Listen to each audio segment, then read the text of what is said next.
Се трудев со целото свое битие и со целото свое срце да покажам дека новите реформи во Република Македонија може да заживеат. Го направив тоа во многу предмети, во сите во кои што постапувам, и во ровер, кој што е овде забележан, и во кој што стои дека се одложувал заради неприсуство на странките. Тоа не е точен податок. Ровер се одложува сега заради неприсуство на некој од обвинетите, а странка во постапката сум јас, која што е редовно присутна. Правично треба да биде информирањето, правично треба да биде апелот. Кој тоа ги направи тие луѓе во тие предмети жртви на некаков си режим? Обвинителот, кој што промовираше правда, кој што и сега ја промовира, кој што цврсто се држи до неа и нема да отстапи, кој што зборува за мито и корупција и во обвинителските редови во овој момент.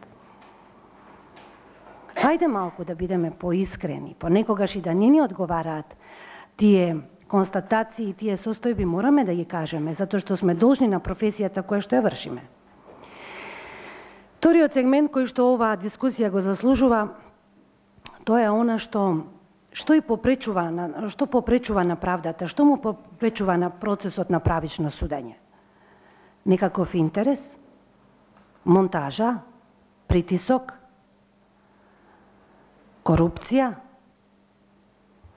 Ајде да видиме кој тоа создаваше предмети од какви мотиви, ако е така. Има ли интерес во тоа? Има ли материјален интерес?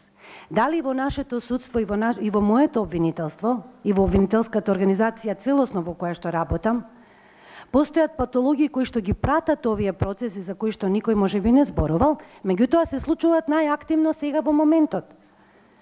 Јас и на една претходна можност во Александар Палас кажав, дали некој се занимава со непотизмот во јавното обвинителство?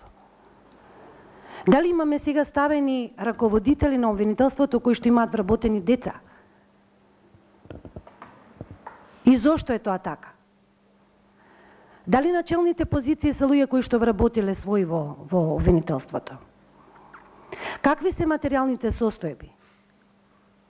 И така натаму.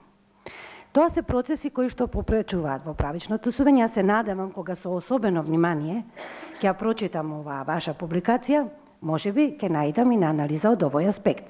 Можеби неправедно завземам критички став, бидејќи можеби сте се потрудиле и да кажете дека вакви состојби треба да се надминат.